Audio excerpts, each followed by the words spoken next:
I grew up with a knowledge of God. So I knew a lot about God. But then it wasn't until my high school years and in this,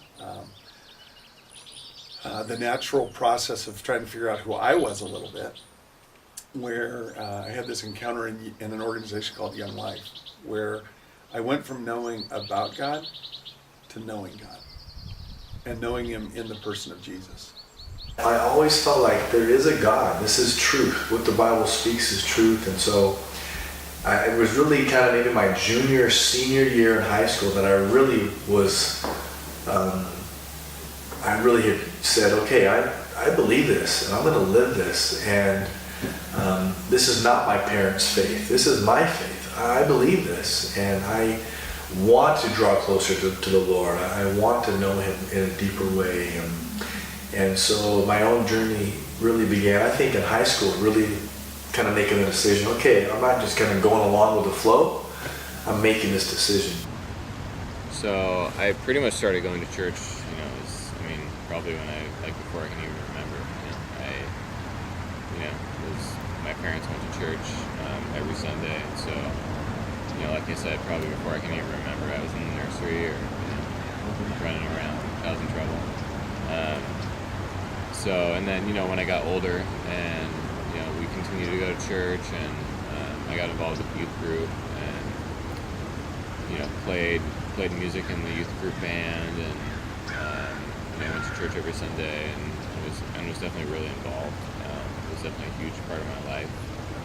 And, pretty much most of my friends were, also went to church. It was almost like a family thing. We pretty much all went to church together. I have a pretty big family, five boys in my family. So we all just kind of went to church together, and it was a fun thing. I found God on the corner of First and Amistad, where the West was all but one. All alone, smoking his last cigarette. I said, where you been? He said, ask anything. So now, fast forward, I'm a dad. I'm 30 years old, and I'm in ministry. We say it started with Mark, and then we did it with Allie, and we would use this line, and we would say, do you know that I love you?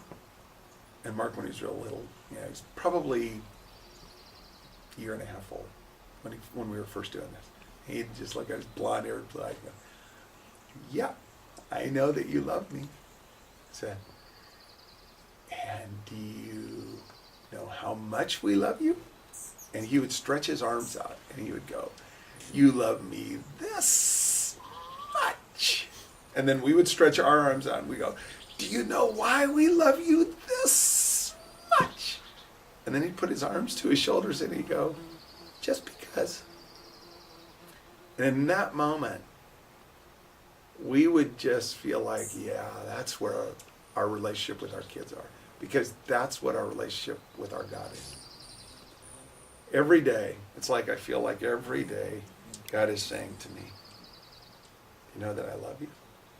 And I get to say, wow, yeah, I know you love me. So you know how much I love you? And that expression of Jesus on the cross, that expression of, I love you this much. Mark had no idea when he stretched it. He was trying to just encompass all of what he knew. You love me this much. But in my mind, it was this. You love me you'll do whatever you need to do for me. You'll sacrifice whatever you need to sacrifice for me. You love me this much. Lost and insecure, you found me lying on the floor, surrounded, but you have to wait. Where were you, just a little late. You found me.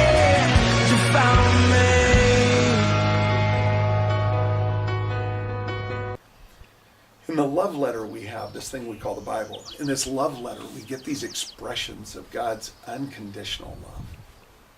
and his willingness to pursue us. Not just willingness, his intentional pursuit of us. And that really, that's God's business with any person.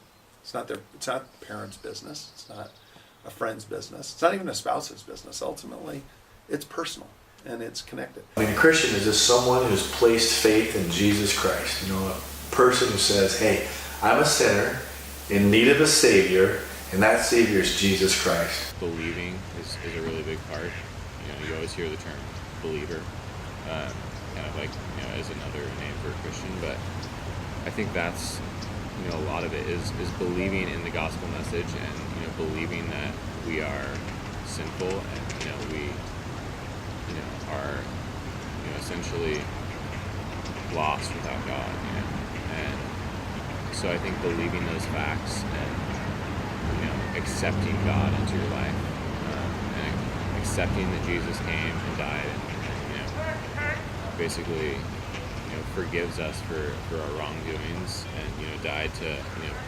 pay our way to heaven, is really the core of it. You know, it's like if you believe and you accept, then it's like the rest is, you know, kind of falls into place. Saying yes to Jesus, being a Christian, being a Christ one, being a follower of Jesus, means giving everything you know of who you are to everything you know of who Jesus is. And what that helped me with was I didn't have to know everything about myself in that moment. And I didn't have to know everything about Jesus or God in that moment. What I did have to know is that whatever I knew about me and whatever I knew about him had to be in alignment. They had to match. And that life then would be this journey of discovering who I am and who he is and keeping that in alignment.